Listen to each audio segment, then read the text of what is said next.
India's export story. I am pleased to invite Rajesh Agrawal, Secretary, Ministry of Commerce and Industry. Ladies and gentlemen, a huge round of applause for him. And I would also like to invite and welcome on stage Parikshit Luthra and Shereen Bhan to drive the conversation.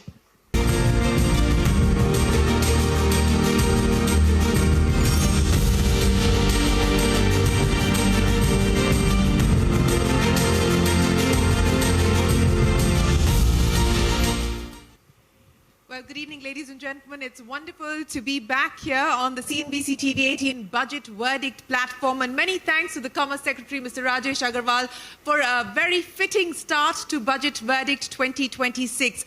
So if I can start by asking you, the context that the Finance Minister laid out the budget, she did highlight the fact that India is faced with a very difficult geopolitical climate. We're also faced with geo-economic confrontation, geo-economic fragmentation, which makes the mix even more complex. And within that context, the government has decided to focus on enhancing competitiveness and thereby enhancing India's export competitiveness specifically. I want to understand from you the groundwork that the budget has laid out for 2026 and beyond. What now is the immediate export aspiration that can be achievable?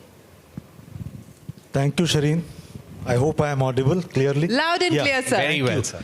To Thank President Trump as well. Yeah, thank you. So, Shereen, you see, for trade, I know this is a year of global turmoil, 2025. But still, if you see India has been one economy which has withstood and showed resilience.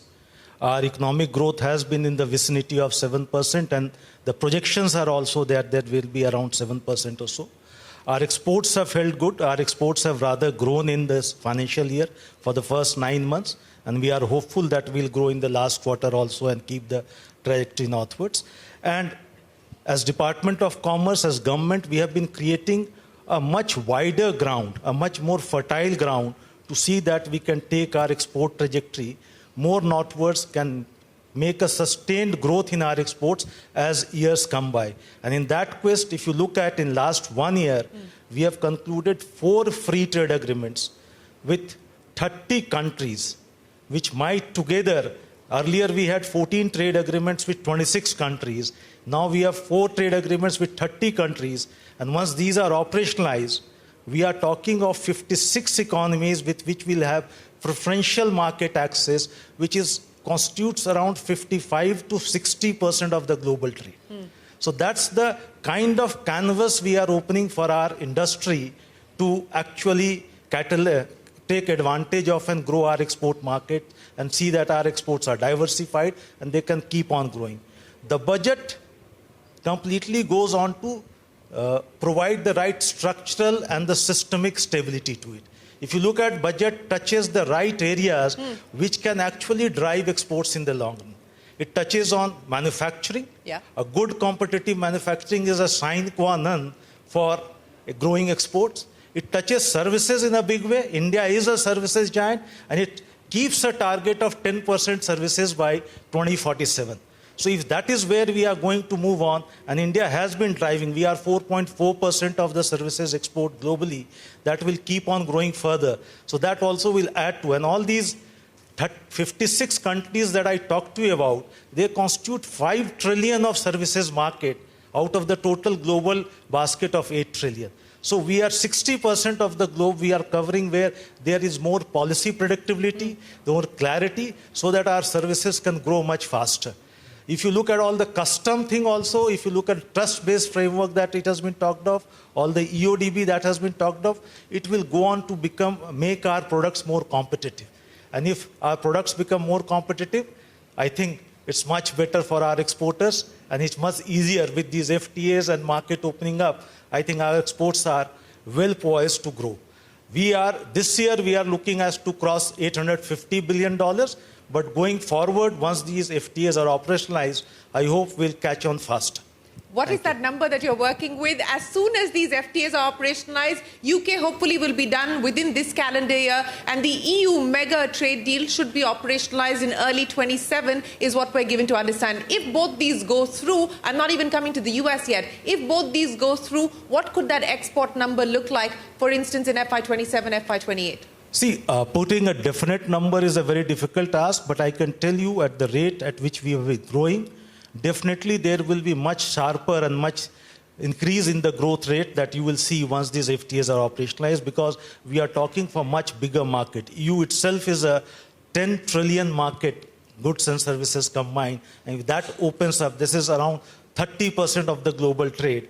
I think it can actually grow much faster. Right. So numbers I'll not guess, hazard a guess and keep on giving fodder to the media on that, but I feel it will grow very well. Mr. Agrawal, when it comes to labor-intensive exports, we've been seeing in the April to November period exports of shrimp, fisheries, leather, footwear, textile, apparel coming under some amount of strain. And you've tried to help these sectors by reducing costs of raw materials that are being imported.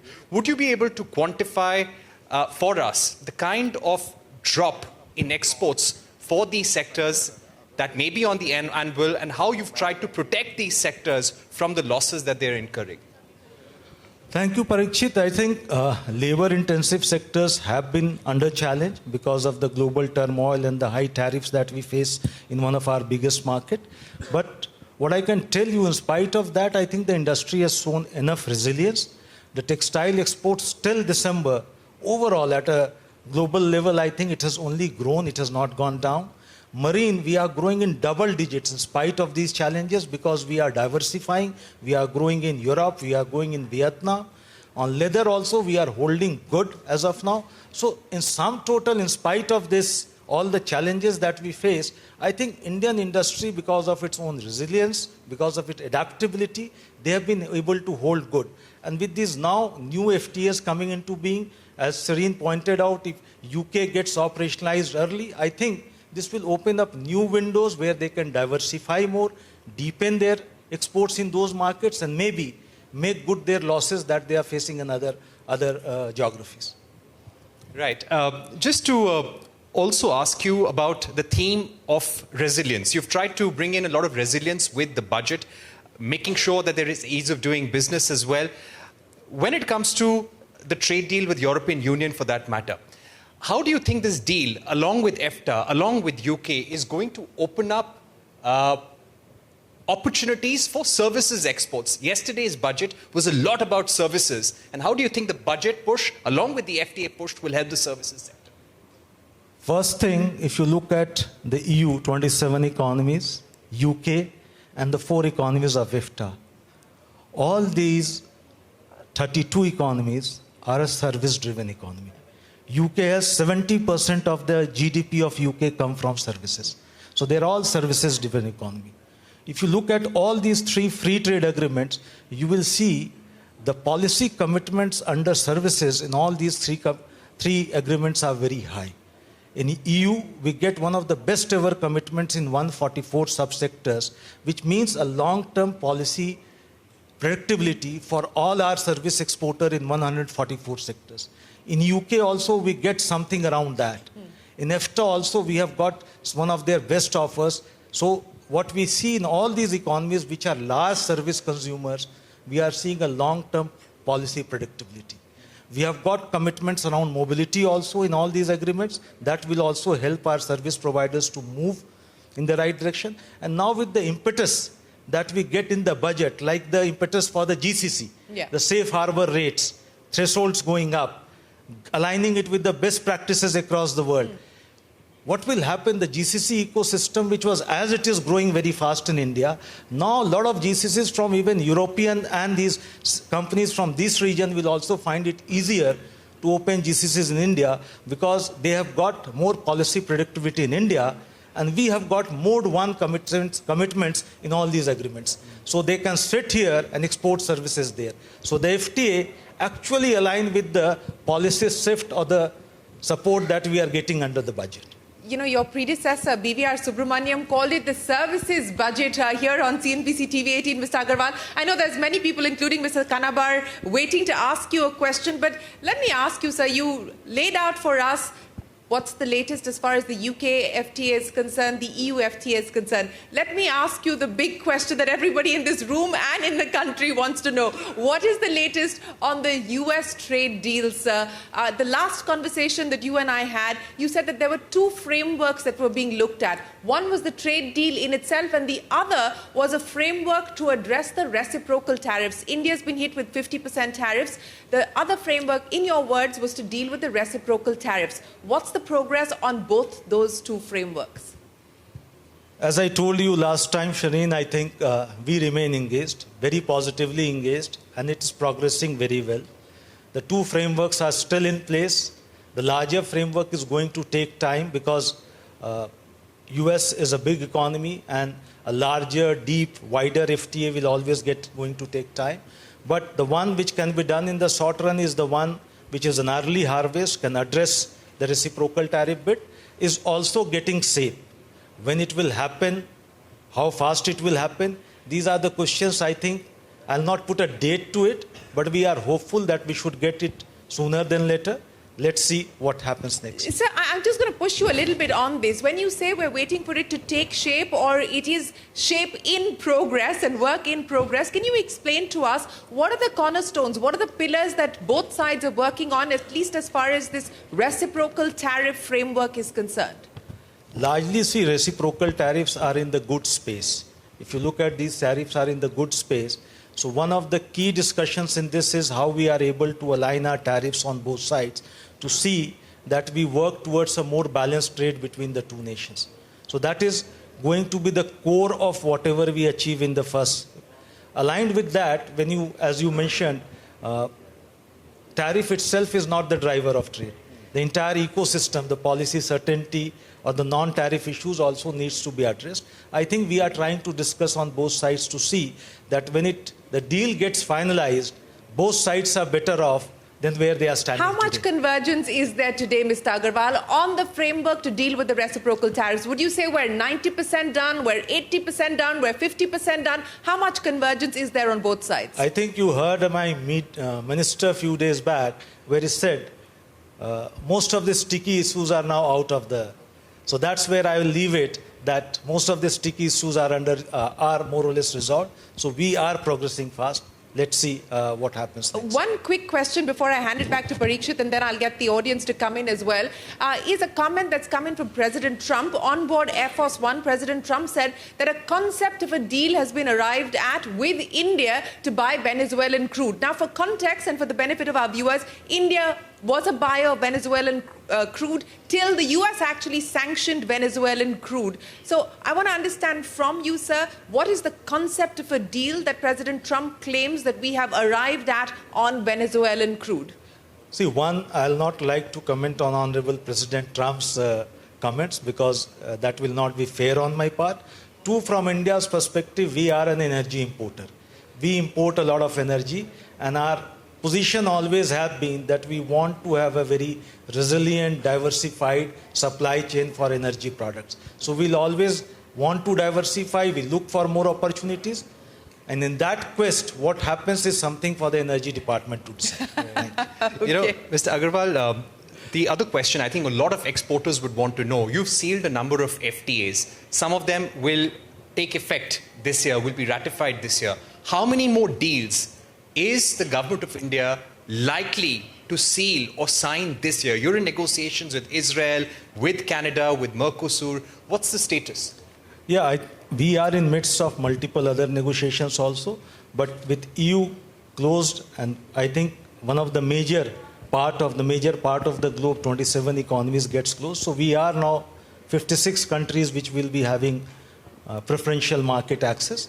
In addition, we are looking at markets we provide which are complementary in nature, like Israel, where goods and services basket is more complementary in nature. We are also looking at GCC. We are also looking at Chile. We are also trying to look at EAU also. There's also a negotiations going in progress with them. So we are hopeful some of these deals will definitely find finalization this year. We are also looking at, now you have heard something that the Canada also wants to have resume the negotiations and restart negotiations in that direction. We are considering that also, or our engaged with our counterparts on the other side. So we hope with this 6-7 new negotiations going on, some of them will cross the finish line this year. I'll not again put a number or which one, because I'll not put one against another. But we are positively engaged on all these negotiations, and wherever we can find fast convergence, a win-win solutions and a mutually beneficial deal coming into shape, we'll try to finalize it and move ahead. You know, one question that I'd like to ask you is about the sentiment. We'll not go into the nitty-gritties of the trade deal with the US again, sir, but what is the impact that it has had on market sentiment? We've seen net FDI coming down, slowing down. There has been a flight of FIIs as well. What can be done, and what would be your priority in terms of having a durable, sustained pipeline of FDI in the country? Would there be certain priority areas which you would be looking to liberalize this year, or maybe push harder? One, I think on FDI, if you look at in multiple other sectors, we have liberalized FDI. Insurance also, it has gone up to 100%. Secondly, in our FTAs also that we are signing, like the one we are finalized with EU also, if you look at, there are multiple services sector where we have taken investment commitments. We have given policy certainty on investments so that they can come and invest in mode 3. Yeah. And that's how the GCCs will shape up. Right. So I think we are doing a bit as part of FTA also, wherever we can take commitments to give a policy certainty. On a MFN basis also, India, I think, majority of sectors on automatic rate today, and it's a very consistent policy that we are seeing over years. There hardly been any backtracking of limits that we have seen in India. So I think there is a signaling to the world that India is providing a policy certainty in the long run. So there is already a signal open. Many of these things globally are happening at the same point in time. I will not like to make one as the causative factors for the other. They might be all happening in the same time zone or time arena, but they may not be connected also at point in time. Without getting into those details, I will not like to comment and get into, because I don't know where actually one is affecting the other. Fair point. Dinesh Kanabar, sir, go ahead with your question. First of all, sir, compliments on the FTA, and of course we are waiting for the elephant in the room to sort of be addressed. I think a couple of very important things which I saw in the budget which are very, very positive. One is the tax holiday on data center, and the reason I mention this is that over the last few years, the government has walked away from tax holidays. And I think it's important for the government to realize that the sectors where we see a lot of investment coming in, we need to promote and give holidays. So the tax holiday on data center does give a degree of certainty, which is very welcome. I think the even more welcome thing, which I don't think has been spoken about a lot, is the safe harbor on services, which will promote a huge amount of global capability centers coming to India. One suggestion there is that there has been an overall cap on who can avail, so your turnover needs to be less than 2,000 crores. I don't think that is necessary really. Just opening that up will be very, very positive. You mentioned that we are looking at manufacture in India, we're looking at that creating a base for export. And I was a little bit disappointed, if I may say so, that there was nothing much for R&D and manufacture in India. I think those are the two areas which we need to look at, because we are looking at H-1B visas, whatever is happening out there, probably an inward flight of the talent coming to India. If we are able to provide that platform for R&D, promote semiconductor, etc., that's one thing. And the last comment, Parikshit asked you about a question on FTA. Where are we on press note 3 and how do we address that? Thank you. Mr. Kanabar, you've taken all my questions. Go ahead, Mr. Agrawal, you can start by answering. Thank you. One on the GCCs and the safe harbor rate, I think it's a very strong forward movement from 300 crores to 2,000 crores, and the safe harbor rate, which are more aligned to international norms. And if you look at the fine print, I think the budget also provides us for a fast tracking mechanism beyond 2,000 crores.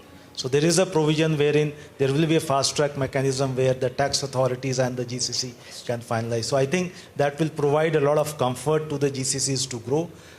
Data centers, as you rightly said, I think it's a very forward-looking policy. The tax certainty bit will enable a complete data center ecosystem in this India to get fast-tracked.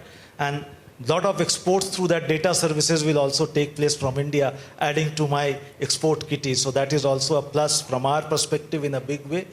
The third question, the third aspect that you talked about, R&D, I think some of these new agreements that we are doing, there's an technology and R&D collaboration also we are talking of. R&D is something that you can't have any binding commitments from the country, but this is somewhere we are talking of tech cooperation, R&D cooperation with the country. We talked of agri-tech cooperation when we did New Zealand. We talk of technological and high-tech cooperation when we did EU. So we are looking at the right synergies and trying to bring that in forward also. In budget also, I think when we talk of university campuses which can provide education services, I think R&D gets built into it. When we talk of GCCs, GCCs are also now providing R&D services online. So I think there is a lot of R&D which is coming horizontally in many of these things that we are doing, and it will definitely add to the press note 3. I think it is handled by my colleague. It is something which has been discussion in media a lot. As like you, I have also been reading in media a lot. So I hope, let's see what is the decision. But Mr. Agrawal, what should we realistically now expect in terms of re-engagement with China? Many steps have already been taken, a resumption of visas, travel and so on and so forth. In terms of trade, in terms of economic re-engagement with China, what should we now realistically expect? Chinese companies being allowed back into tendering processes and so on and so forth. Again, a lot of speculation around that. What is the government's thinking? Whether or not a decision has been taken is a separate matter. What's the government's thinking? I think it's Chinese company, as it is with PN3 also, they don't come under automatic route, but through a screening committee they can come, the investments can come, and that must have been happening in some cases and there. I think with these positive movements in the bilateral relationships, some of these issues are being discussed in media. I'm sure in the government also deep consultations are going on. If the movements, because these positive movements with our neighbor, once these are getting, they have to be quid pro quo. It has to be from both sides. Right. I think our people in MEA and DPIIT must be collaborating to see what are the next steps that we can do on PN3 also. So let's wait for any final decision, final call by the government. Fair enough. Till then, I think we can all keep discussing and keep on building the right pressure or expectation in the ecosystem. Thank you. You know, when it comes to reducing dependencies, and that's connected with the China question, the budget went a long way in terms of reducing our dependencies on rare earth, on critical capital goods, critical components as well, and their raw materials. Would you say that this is a theme that India is going to double down on, focus on more aggressively, map out our dependencies, look at areas where we're dependent on China or other nations for that matter, and invest more in localization? I think... and could you list out 4 top priority sectors for us? I think COVID itself, when we had COVID across, I think COVID has brought in this new debate of resilient supply chains, plugging the vulnerabilities and trying to see that our sourcings are more diversified. All countries across the world are not talking about it, and they are trying to do their bit to do it. But this is something which is easier said than done. It takes time. I think in India, we have come up with very concrete steps. The budget provides for concrete steps while talking of critical minerals corridors and things like that, to see that we are able, because critical minerals are an important element in our decarbonization effort also. So if you want to move on a trajectory of decarbonization, we need to work on it. So I think the budget touches the right pain points to see that we are able to work in that direction. And this is something I think each country is trying to do. When US does the mineral partnership or Pax Silica, I think this is also moving in the direction trying to see that how we can reduce vulnerability in the critical mineral supply chain. Right. So that I think has been the theme around the globe. Everybody is talking about it. And for India, which has got 1.4 billion population, one of the fastest growing major economy with a very clear aspiration to go to Viksit Bharat 2047, it becomes more so important that we are able to plug our vulnerabilities sooner than later. We've got a lot of questions, sir. Go ahead. Mr. Secretary, the government has done a very good job on FDI, not just now, but over the years, this government. And that gives me the encouragement to ask you a slightly provocative question. What in your view are the red lines for this government in terms of opening up FDI? What sectors fall within those red lines? And do you think India has evolved enough that we look at some sort of relaxation on foreign direct investment in multi-brand retail? In some formats, perhaps, do you think we as a society and as an economy now have the resilience to be able to absorb this? You've opened up insurance, you've opened up virtually every sector in the economy. But modern retail, multi-brand retail, still remains close to foreign investment for the most part. How do you look at that? I can tell you, Mr. Agrawal, that he and I have had this conversation and this debate for a large part of the last 15 years. So multi-brand retail, we've opened up defense, insurance, pretty much everything. Is that still off the cards? See, I am not a subject owner on this, so I'll not be able to give a clear government perspective on this because I am not handling that subject. So I'll not be able to say so. But my sense is, as an economy, we are maturing fast. And if you look at multiple sectors that we are deepening our FDI limits and opening up, that goes on to say that story.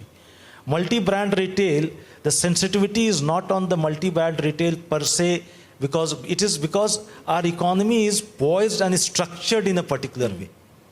The structure of our economy is quite different than the structure of many other economies. Yeah. So we have to look at, it's not only about the economic growth, because many countries at the same economic growth level can have a different prescriptions or different, because of the structure of our economy. And we are a very huge economy, huge population, and huge amount of population dependent on different kind of vocations and different kind of. Yeah. So we need to look at, if we take these decisions, what is the different pathway in which our economies will grow. And that's why I think this is best, the subject owner will go, but these decisions are something where they think when government feels this is matured enough, it will be taken. Okay, it will be taken. We've got the budget architects walking into the budget verdict. The DPAM Secretary, Arunish Chawla. Welcome, sir. Thanks very much for joining us. We will come to you in just a second. But let me also bring in Ajay Roti and Anita Rastogi of PwC. Can you raise your hand so that I can come across to you? There you go, Anita. I can see you there. Go ahead. Thank you so much. So, sir, I think this budget has been really good as far as the requirement of the current need of the country is concerned. But regarding cross-border transactions, we just wanted some more, in-depth analysis by the government to ensure that the businesses don't really get into small little litigations, considering the transfer pricing and customs are two very different areas and they have two different objectives. So is there, and also the economic survey has recommended that, there should be a convergence over there and there should be coordination. So is there any thought in the mind of the government in this area as well? Thank you. Thank you, Anita. I think we have been moving positively in that direction, and even the GCC thing that we are talking of again is trying to address that issue precisely. So it is being moved in that direction slowly, but these things take time. It doesn't happen, these reforms don't happen in a day. Okay, we have questions here. Go ahead. So good evening, this is Ajay Roti. Again, this is linked to the, what Mr. Kanabar called as the elephant in the room, and where Shereen pushed you on the dates for US trade deal. Given how it's been going with other countries, sir, will we be actually seeing a full-fledged FTA equivalent, or is it a framework? Will we actually have a deal, or is it more of, because even what we've seen is that the so-called deals are also don't last too long. So what is it that we can expect in the short term? Is there an overall agreement on, like you mentioned, only reversal of the reciprocal tariff and thereafter working towards a longer deal? Will we have a full-fledged FTA like the EU, UK, etc., or are we looking at just an agreement in principle on certain things in the immediate future? As I told earlier also, there are two parts of the deal that we are looking at. One is the larger part, but this will depend on the appetite on the both sides, because it takes two to tango. The appetite has to be on both sides. So then only it will happen, because in any deal, the commitments are going to be from the both the sides, both the partner countries. As far as the reciprocal tariff bit is concerned, if you have looked at the number of deals that has been announced, I think only one or two deals, the details and the deal has been finalized per se. Majority of deals have been announced, but they have not been completely rolled out yet. So we don't know what is the legal framework in which each one of these deals will be falling. So for us also, that is one of the points that we are trying to figure out when we are doing that. Because there is a wide array of choices that both partners have while fixing the interim deal while it will address reciprocal tariffs and tariffs on both sides, but the legal frameworks can vary depending on what kind of commitments and how both sides want to give to each other. Mr. Agrawal, you said it takes two to tango, sir. So are we on the same dance floor even, or we're not even on the same dance floor today, sir? Therein, I'll only say you have been hearing Honorable President Trump. He says that we are very near and is going to do one. We are very near and we're going to do this. Sandeep Jhunjhunwala of Nangya Global, if we could stand up so that I can see where you are and get a microphone across to you. Go ahead. Hi, sir. Good evening. Regarding the FTA, I mean, while we know that the US is in the pipeline and EU is something which is already sealed, and you spoke about some of the other larger FTAs being in the pipeline, just wanted to understand if you could give us a little more visibility on what are those other significant ones and what does the Indian economy and the Indian consumers stand to gain on account of those FTAs as and when they come. I think we answered that already. Parikshit, over to you. Yeah. So, Shereen, I had a question for Mr. Agrawal, and this is based on the budget, sir. And this is an item that you had been working on how to make it easier for manufacturers within special economic zones to sell within the domestic tariff area. And the budget has announced that they will be given concessional duties. Could you give us a sense on when this scheme will be implemented? What will be the concessional duty that will be offered? What are the sectors that are likely to benefit? I'll touch on two aspects. One, why.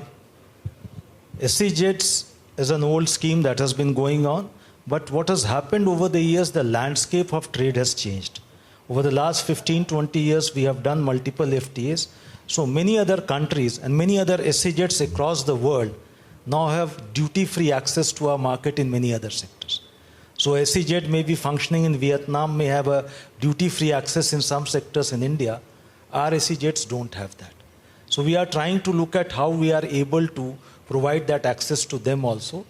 But at the same time, we need to see that the interest of the domestic industry also doesn't. So we are trying to find a fine balance between protecting the interest of domestic industry, but at the same time trying to give them a pathway. And that's why this announcement. Two, now that this announcement will definitely spur a lot of confidence in our SEZ units, because the ideal capacity that has been lying there can be used very well to substitute some of our import supply chains in the domestic market. Two, when they get scale, they become more competitive. The production becomes more competitive, and competitive production means more exports. So I think it will also enable our more exports also, more value add in the SEZs, and also lead it here. Three, when do we do it? I think it has been announced in the budget. We will try to do as fast as possible, because both commerce and revenue will need to sit together and try to figure out what are going to be the duty rates and how we are able to roll it out. I think it shouldn't take much time, but I think as early as possible in the next financial year, we should roll it out. Right. In the next financial year, sorry, Parikshit, just one quick clarification there, sir, because the finance minister said that this is going to be a one-time window.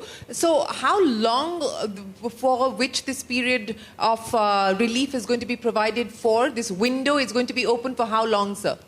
I think my sense is that window, because I think this is something we are looking at for the existing units in the SEZ, and that's why probably it's a one-time measure that has been announced, because the current units which are there are facing this challenge. They have ideal capacity, and this is not being leveraged for substitute the imported supply chains in the domestic market. So we are trying to provide that facility to them. The details around this scheme, I think both ministries will sit together and finalize, and that's why the broad intent of the government has been conveyed as a part of the budget statement, but details will be worked out between the two ministries, and we'll roll it out to the satisfaction of our SEZs. Thank you. So a lot of exporters have been coming to you with pain points over the last few months. Are there more targeted schemes for certain sectors, maybe like the leather sector, which are on the anvil, which you're thinking of in order to support the labor-intensive exports?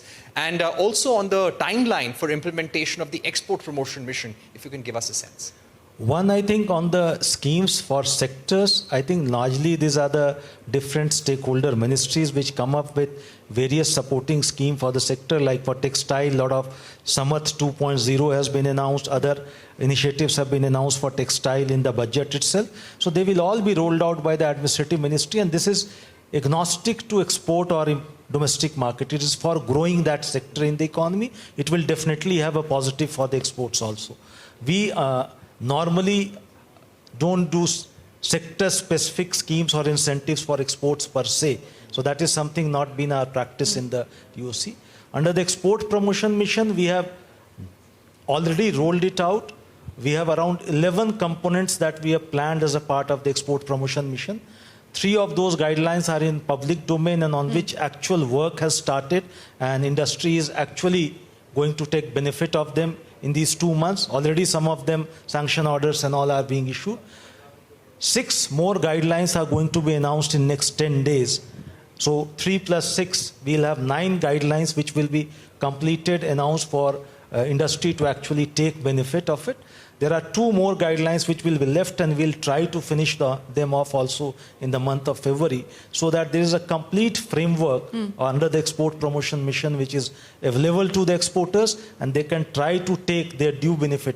Largely, if you look at, this is more attuned to MSMEs, and if they are able to take benefit under this, I think many of their pain points will remain addressed, and they will be able to plug into export supply chain in a much bigger way. Let me ask you a question as far as the macros are concerned, Mr. Agrawal. The current account deficit at this point in time, the government has said that you're comfortable with the situation, even though we have seen a significant decline and a depreciation in the rupee. I just wanted to get your thoughts on that, the currency depreciation as well as the macros, how you're looking at that. And there was a lot of chatter around the fact that the government may try and put in a duty to curb the import of gold and silver. We didn't see any duty imposition, but does the import bill on account of gold and silver concern you?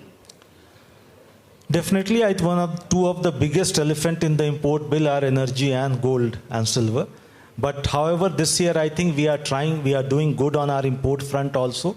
The import growth this year as compared to last financial year has been slightly subdued, not very subdued, but slightly subdued. Our trade deficit still will go up a bit, but it will not go up substantially. My sense is overall trade deficit will go up by $15 to $20 billion by the end of the year.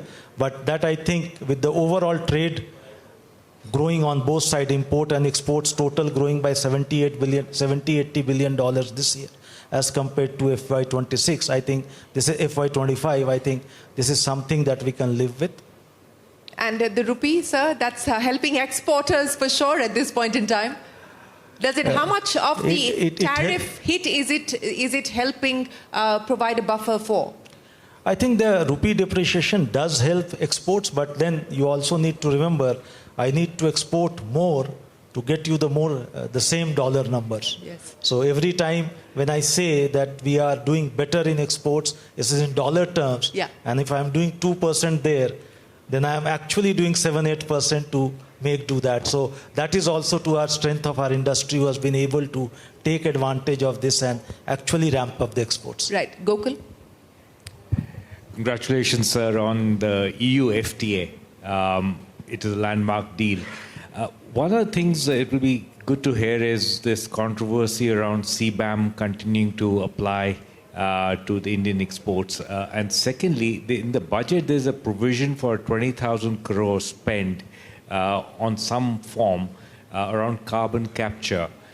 Is that connected to enabling the export from some of the sectors which are impacted by CBAM? Thanks. One, I think on CBAM, there has been a lot of discussion with the EU also.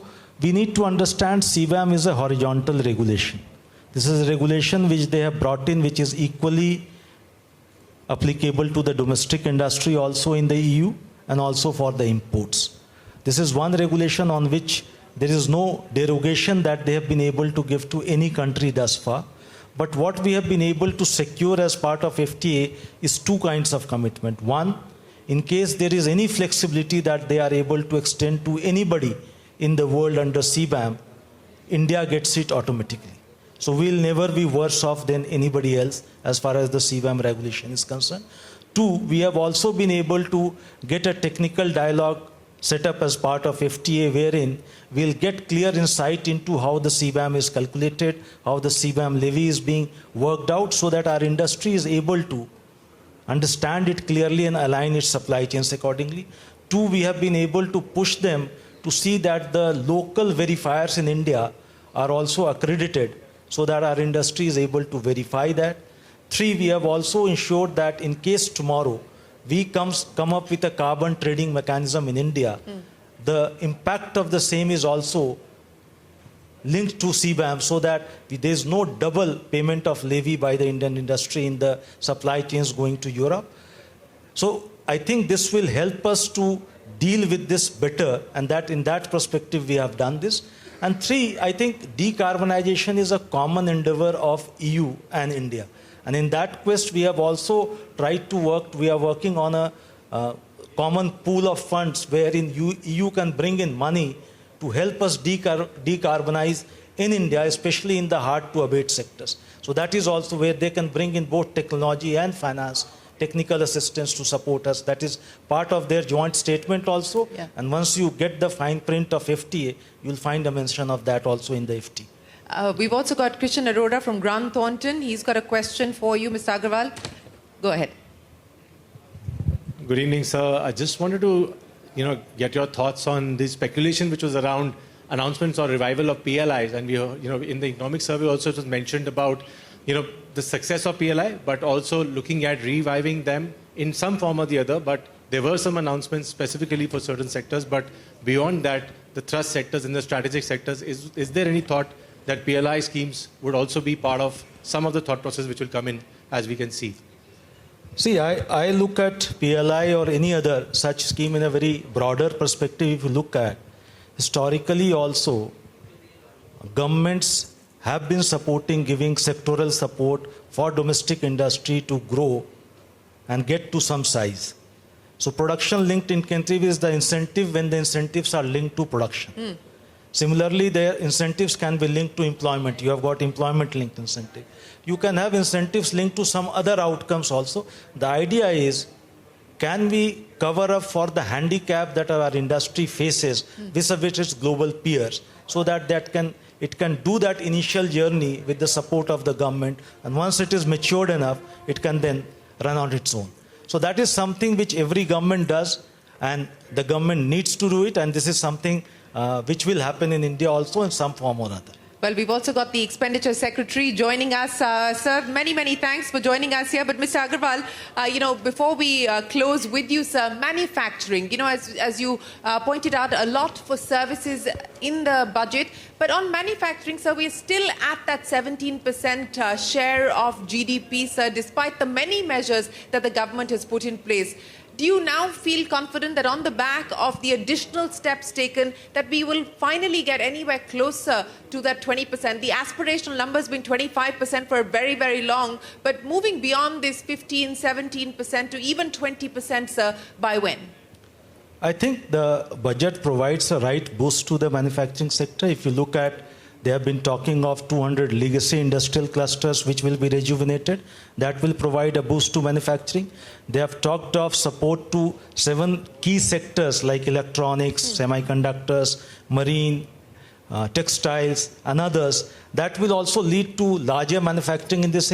So there is a trajectory which is looking northwards. This budget, the focus on some of these sectors and reviving those industrial cluster will only add to it.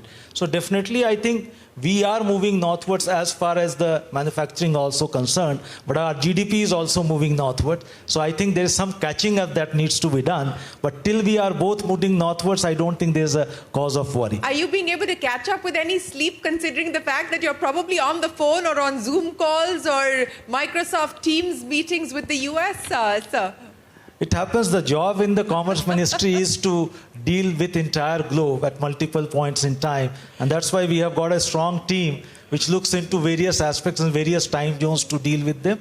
Our working hours are a bit different, but at the same time, I think they are more satisfying with these FTAs coming to fore. I think any kind of work is satisfying and is good to look up to now. So how many all-nighters did you pull in the last lap leading up to the EU FTA?